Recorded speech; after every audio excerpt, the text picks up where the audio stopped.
Good evening students, welcome to SRS IAS and law academy. आज की जो हमारी क्लास है वो इन्वायरमेंट से रिलेटेड है। आज की क्लास में हम देखेंगे कि ये जो फॉरेस्ट कंजर्वेशन रूल्स हैं इनमें कुछ चेंजेस किए गए हैं और इसके बारे में देखेंगे, और उसके अलावा फॉरेस्ट कंजर्वेशन एक्ट है उसके बारे में हम कवर करेंगे। तो ये जो आपका टॉपिक कवर होता है ये आपके इन्वायरमेंट में जो आपका टॉपिक होता है बायोडाइवर्सिटी, उसमें कवर होता है। तो चलिए आज की क्लास हम शुरू करते हैं। Forest Conservation Rule 2020. Recently, it has been alleged that latest version of the rules allowed forest land to be diverted into industry without settling question of the rights of forest dwellers and tribals who reside on those lands. तो अब से पहले क्या होता था कि जो forest conservation rules थे, अगर सबसे पहले तो वहाँ पे किसी तरीके की इंडस्ट्री लगाई नहीं जाती थी। तो ये जो नए फॉरेस्ट कंजर्वेशन रूल्स हैं इन्होंने क्या किया है कि अलाउ कर दिया है कि जो फॉरेस्ट लैंड होगा ना उसको डाइवर्ट कर दिया जाएगा इंडस्ट्री के लिए, और वो भी without settling question of the rights of the forest dwellers. ठीक है, मतलब जो ये जो फॉरेस्ट ड्वेलर्स हैं या जो फॉरेस्ट में जो लोग रहते हैं जिनके ये जो फॉरेस्ट है जो कि इनकी धरोहर हुआ करते थे, ठीक है, शुरू से इनकी धरोहर है ये जो फॉरेस्ट हैं, लेकिन अब उनसे बिना पूछे उनकी बिना सहमति लिए ये जो फॉरेस्ट लैंड है उसको कन्वर्ट कर दिया जाएगा, इसके लिए डाइवर्ट कर दिया जाएगा इंडस्ट्री के लिए, और वो भी इनकी मर्ज़ी के बगैर। Ministry of Environment, Forest and Climate Change has notified the forest conservation rules. ये जो rules लेके आए ये Ministry of Environment, Forest and Climate Change, ये ministry याद रखना, ये ministry आपके लिए important है। ठीक है, आपसे ये पूछा जा सकता है कि ये जो forest conservation rules हैं ये किसके अंडर आते हैं, ये कौन सी ministry के अंडर आते हैं। तो वो आते हैं Ministry of Environment, Forest and Climate Change, MOEFCC। Next, the forest conservation rules deals with the implementation of forest conservation act. ठीक है, ये जो फॉरेस्ट कंजर्वेशन रूल्स हैं ये इस एक्ट के अंदर आते हैं, फॉरेस्ट कंजर्वेशन एक्ट 1980। इस एक्ट के बारे में भी आज हम कवर करेंगे और ये एक्ट भी इम्पॉर्टेंट है। ये आपकी उसमें पिक्टोरियल फॉर्म में ये सारा आपको बताया हुआ है, ये आपको आपकी PDF में मिल जाएगा। नेक्स्ट, फॉरेस्ट कंजर्वेशन रूल्स में the rules mention the procedure, जो फॉरेस्ट कंजर्वेशन रूल्स जो पहले के हुआ करते थे ना 2020, अभी तो इसमें चेंजेस किए हैं, तो ये जो पहले के हुआ करते थे उसमें क्या होता था कि जो प्रोसीजर होता था वो मेंशन किया जाता था किसके लिए, अगर जो फॉरेस्ट लैंड है उसको डाइवर्ट करना है, किसके लिए, नॉन फॉरेस्ट एक्टिविटीज़ के लिए। नॉन फॉरेस्ट एक्टिविटीज़ कौन सी होगी, जैसे वहाँ पे रोड डेवलप करना है या फिर हाईवे डेवलप करना है या फिर रेलवे लाइन बिछानी है या फिर माइनिंग करनी है, तो उसके लिए जो रूल्स मेंशन किए जाते थे वो फॉरेस्ट कंजर्वेशन रूल्स के अंडर आते थे। उसके लिए क्या करना होता था कि जो जिसको भी ये लैंड चाहिए होती थी उसको पहले तो यूनियन गवर्नमेंट से अप्रूवल लेना होता था। ठीक है, और अप्रूवल लेने के लिए वो भी अगर जो फॉरेस्ट लैंड है अगर 5 हेक्टेयर से ऊपर है फिर उसको अप्रूवल लेना पड़ता था।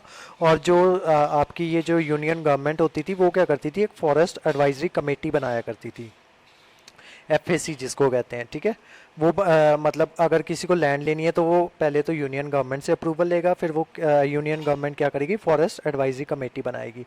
ये फॉरेस्ट एडवाइजरी कमेटी क्या करती थी, ये असेस करती थी रिक्वेस्ट को, देखती थी कि जो लैंड को जो डाइवर्ट करने जा रहे हैं उसके कॉन्सिक्वेंसेज या फिर उसके डैमेजेस क्या हो सकते हैं ट्रीज़ के लिए। ठीक है, मतलब कितने ट्रीज़ उसके लिए गिराने पड़ेंगे, या फिर जो मोस्ट इम्पॉर्टेंट चीज़ उसमें हुआ करती थी कि आपकी ये जो ये जो डाइवर्जन होगी वो वाइल्ड लाइफ हैबिटेट को कहीं इफ़ेक्ट तो नहीं करेगी, या फिर जो लोकल लैंडस्केप है वो कम से कम अफेक्ट होना चाहिए इससे। ठीक है, मतलब ये जो आपकी FAC होती थी, फॉरेस्ट एडवाइजरी कमेटी, ये इन सब बातों का ध्यान रखती थी। और जब ये फॉरेस्ट एडवाइजरी कमेटी इस पे अपना अप्रूवल दे देती थी तो जो रिक्वेस्ट होती थी वो भेजी जाती थी रिस्पेक्टिव स्टेट को, जिस स्टेट में वो लैंड को एक्वायर करना होता था। और जो स्टेट होती थी वो क्या करती थी, फिर वो दोबारा से असेस करती थी कि जो लैंड डाइवर्जन हो रही है वो फॉरेस्ट राइट एक्ट के अंदर हो रही है। ये जो फॉरेस्ट राइट एक्ट है ये भी इंपॉर्टेंट है, ये भी आज डिस्कस करेंगे आगे जाके क्लास में। तो सबसे पहले यूनियन के पास जाएगी एप्लीकेशन, यूनियन क्या करेगी, FAC बनाएगी। ठीक है, और FAC के बाद वो जो एप्लीकेशन होती थी वो पहुंच जाती थी स्टेट के पास, और स्टेट फिर से उसको असेस करती थी। The latest rule provide the compliance with FRA is not required. अभी ये जो नए लेटेस्ट रूल ये जो अभी वाली सरकार लेके आई है, ये क्या कह रही है कि जो इन रूल्स के थ्रू जो FRA है फॉरेस्ट राइट एक्ट है उसकी जो कंप्लायंस होगी वो रिक्वायर्ड नहीं होगी। According to these rules the union government can first approve the hand over. Union government सीधा ये जो है अप्रूवल दे देगी और उसकी ना पेमेंट कलेक्ट कर लेगी, और जिसको मतलब वो फॉरेस्ट देने जा रहे हैं उससे सीधी पेमेंट ये कलेक्ट कर लेंगे। और जो स्टेट गवर्नमेंट्स होंगी बाद में उनको भेज दिया जाएगा कि ये जो आपकी जो ये वाली जगह है, ये हम इसको प्रोवाइड करवा रहे हैं, इस पर्टिकुलर प्राइवेट कंपनी को प्रोवाइड करवा रहे हैं।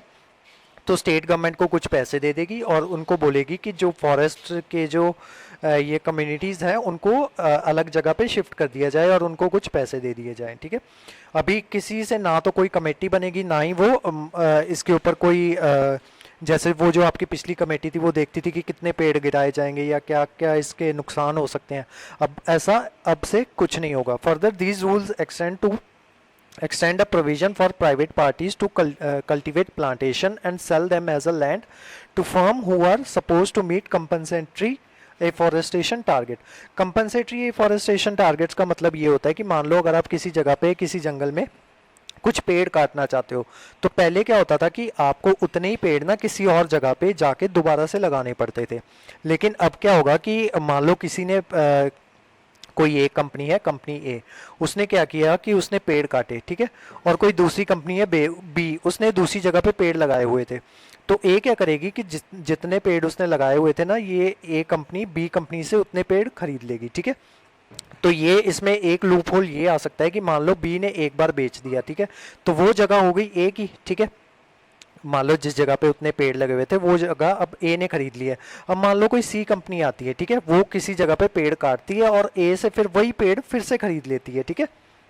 तो ये तो एक लूप होल बन जाएगी। मतलब आप पेड़ काट रहे हो 10 और मान लो पेड़ काट रहे हो आप 100 और ए ने 100 पेड़ काटे, बी से 100 पेड़ खरीद लिए, ठीक है।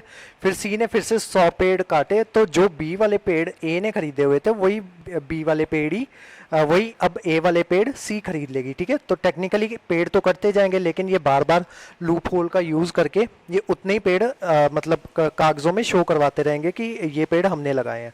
The latest point of contention, इसके अलावा जो अभी पॉइंट ऑफ कंटेंशन बना हुआ है वो ये बना है, is the absence of wording। कौन सी wording? In the updated forest conservation rules, what happened to tribal and forest dwelling community whose land been hived for development work? अभी जो ये नए रूल्स आए हैं ना उसमें ये कुछ भी नहीं लिखा हुआ कि जो इनकी जो कंपनसेशन होगी या इनको जहाँ पे मूव आउट किया जाएगा तो वो उसके बारे में ऐसा कोई क्लॉज नहीं दिया हुआ। पहले क्या होता था कि ये जब लोगों को ऐसे मूव आउट किया जाता था तो सबसे पहले उनके कहाँ पे उनको रखा जाएगा उस सब के बारे में डिस्कस किया जाता था, या फिर उनको क्या नौकरी प्रोवाइड करवाई जाएगी, किस तरीके से वो अपना अपना जो घर चलाएंगे वो सब डिस्कस किया जाता था, उनको पेपर्स में लिखा जाता था। लेकिन अब ये जो नए रूल्स के थ्रू है इनमें इस तरीके की कोई बात नहीं की हुई है कि उनको कहाँ पे उनको दोबारा जाके सेटल किया जाएगा। Prior to the updated rules, state bodies would forward the document to the FAC that would also include the information on status whether the forest right of local area were settled. Next, opposition party जो है उन्होंने claim किया है कि ये जो नए rules है ना ये इम्पैक्ट करेंगे ट्राइबल राइट्स को और इनकरेज करेंगे ईज ऑफ स्नैचिंग को। उन्होंने बोला है कि ये जो आप ईज ऑफ डूइंग के नाम पे ये जो लोगों की जो ये जो फॉरेस्ट लैंड ट्राइबल लोग हैं इनकी जो आप ज़मीनें छीन रहे हो इनसे, तो ये ईज ऑफ डूइंग बिजनेस नहीं कर रहे हो, आप ईज ऑफ स्नैचिंग कर रहे हो। Further, experts pointed out that new rules bypass the requirement of getting NOC। इससे पहले क्या होता था कि पिछले रूल्स में हमें जो ये जो अगर किसी को ज़मीन खरीदनी होती थी उसको ग्राम सभा से रिटर्न में NOC लेनी होती थी। NOC होता है नो ऑब्जेक्शन सर्टिफिकेट। तो इनको ग्राम सभा से एनओसी लेनी पड़ती थी और जब एनओसी मिल जाती थी उसके बाद ही ये जो लैंड होती थी ये एक्वायर होती थी। मतलब पहले जो थे बहुत से स्टेप्स होते थे, ठीक है, मतलब आप ऐसे ही ट्राइबल लोगों की ज़मीन खरीद सकते थे या छीन सकते थे उनसे। लेकिन अभी ये जो नई सरकार ने जो कंजर्वेशन रूल्स लेके आए हैं उससे क्या होगा कि ये प्राइवेट कंपनीज को फ़ायदा दिलवाने के लिए ये जो ट्राइबल लोग हैं उनकी ज़मीनें जो हैं उनसे छीनी जा रही हैं। तो अब ये जो इस तरीके की कोई भी एनओसी है उसकी ज़रूरत नहीं होगी। Earlier laws had the clause that return consent, ठीक है, ये बात मैंने बताई ना कि रिटर्न कंसेंट चाहिए होता था ग्राम सभा से। The governing body in the village was required to diversion of land अगर मतलब या तो ग्राम सभा या जो भी गवर्निंग बॉडी होती है उस विलेज की, उनसे अगर जो डाइवर्जन ऑफ फॉरेस्ट करना है तो उनसे रिटर्न ये कंसेंट लेना पड़ता था, लेकिन अब ये रिटर्न कंसेंट नहीं लेना पड़ेगा। अब देखते हैं कि फॉरेस्ट कंजर्वेशन एक्ट क्या है 1980 का, ठीक है, ये आपका स्टैटिक पार्ट है। Forest Conservation Act 1980 stipulate that central permission is necessary to practice sustainable agroforestry in forest areas। मतलब अगर फॉरेस्ट एरिया में आप एग्रीकल्चर से रिलेटेड कोई भी एक्टिविटी करना चाहते हो तो उसके लिए जो आपको परमिशन लेनी पड़ेगी इसके थ्रू, फॉरेस्ट कंजर्वेशन एक्ट 1980 के थ्रू। वायलेशन और lack of permit was treated as criminal. अगर आप परमिशन नहीं लेते, बिना परमिशन के आप एग्रो फॉरेस्ट्री वहाँ पे करते हो फॉरेस्ट एरिया में, इस एक्ट के थ्रू, फॉरेस्ट कंजर्वेशन एक्ट के थ्रू 1980, तो इसको वायलेशन माना जाएगा और इसको एज अ क्रिमिनल ऑफेंस माना जाएगा, ठीक है। तो ये तो था आपका फॉरेस्ट कंजर्वेशन एक्ट 1980। तो ये सब जो किया गया था, ये आपका ये जो डिफॉरेस्टेशन हो रही थी उसको बचाने के लिए, बायोडाइवर्सिटी को कंजर्व करने के लिए और जो वाइल्ड लाइफ है उसको सेव करने के लिए, ये जो एक्ट था फॉरेस्ट कंजर्वेशन एक्ट, इसको लाया गया था। मतलब इसके थ्रू जो कोई भी इंसान है या कोई भी कंपनी है वो एग्रो फॉरेस्ट्री नहीं कर सकती थी फॉरेस्ट लैंड में। अगर उसको करनी होती थी उसको सेंटर की परमिशन चाहिए थी, और उस वही सारे जो रूल्स मैंने आपको बताया ना कि एडवाइजरी कमेटी बनेगी, फिर वो स्टेट के पास जाएगी, फिर ग्राम सभा से एनओसी लेनी पड़ेगी, वो सब करना पड़ता था। लेकिन अब जो है वो जो चेंजेस कर दिए जाएंगे तो अब ऐसा कुछ नहीं करना पड़ेगा। नेक्स्ट देखते हैं forest right act. Forest rights act enacted इन 2006, ये भी आपका इंपॉर्टेंट है, इसमें ईयर भी इंपॉर्टेंट याद रखना, ठीक है। इसमें जो आपसे राइट्स होते हैं या ये सब होते हैं ये पूछ लिया जाता है आपको टेबल बना के, ठीक है। मैच द फॉलोइंग करने को कह दिया जाता है कि कौन सा जो एक्ट है कौन से ईयर में आया था, ठीक है। तो ये जो राइट्स हैं इनके नाम याद रखना, और ये जो ईयर है वो ईयर याद रखना। Forest Right Act in 2006 recognized the rights of forest dwellers, tribal communities and other traditional forest dwellers to forest resources, ठीक है।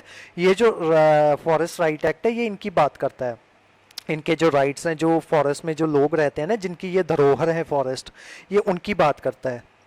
ट्राइबल कम्युनिटीज़ की, these communities are dependent on forest resources for variety of needs. मतलब इनके जो forest जो rights हैं इन लोगों के, उनके बारे में बात करता है फॉरेस्ट राइट एक्ट। ये क्योंकि उनकी जो वैरायटी ऑफ नीड्स है ना वो फॉरेस्ट पे डिपेंड करती हैं, किस तरीके की नीड्स, जैसे लाइवलीहुड, ठीक है, कैसे वो रहेंगे, क्या उनकी हैबिटेशन होगी, किस तरीके का उनका सोशियो कल्चर जो नीड्स होंगी। क्योंकि बहुत से फॉरेस्ट में होता है कि इनकी अपनी ट्रेडिशंस होती हैं। फॉरेस्ट जो ट्राइबल लोग्स होते हैं ना, जो हिमाचल के जो स्टूडेंट्स हैं वो समझते हैं इस बात को, या ईस्टर्न स्टेट्स में जो रहते हैं उनको पता है इस बात का कि जो उनके जो सोशियो कल्चरल जो नीड्स होती हैं ना वो अलग होती हैं, और जो उनका लाइवलीहुड होता है वो डिपेंड करता है फॉरेस्ट के ऊपर, उनकी हैबिटेशन फॉरेस्ट के ऊपर डिपेंड करती है। तो ये सब डिफाइन होता था आपका फॉरेस्ट राइट एक्ट में। मतलब इनके खिलाफ अगर कुछ भी इनका उत्पीड़न होता था तो वो सब आपका फॉरेस्ट राइट एक्ट के अंदर कवर होता था। मतलब कोई भी ऐसे ही आके इनकी ज़मीन पे कब्जा नहीं कर सकता था। लेकिन अब इन सब चीज़ों को बाईपास करके ये जो नई सरकार ने ये जो नए रूल्स लेके आए हैं, तो ये प्राइवेट कंपनीज़ को उनकी जो लैंड है उसको बेचने के लिए इस तरीके के रूल्स जो है बाईपास करके, जो आपके पुराने रूल्स हैं उनको बाईपास करके ये जो नए रूल्स, इस तरीके के जो रूल्स हैं वो लाए जा रहे हैं सिर्फ इसके डेवलपमेंट के नाम पे। तो आज की जो हमारी क्लास थी वो यहीं तक थी। आई होप आपको आज की क्लास अच्छी लगी होगी। इसके जो नोट्स हैं वो आपको हमारे टेलीग्राम चैनल पे प्रोवाइड करवा दिए जाएंगे। उसके अलावा हमारे वेरियस कोर्सेज़ के बारे में इन्फॉर्मेशन लेने के लिए आप स्क्रीन पे दिए हुए नंबर पे कांटेक्ट कर सकते हो। तो आज की जो क्लास थी वो यहीं तक थी। Thank you so much.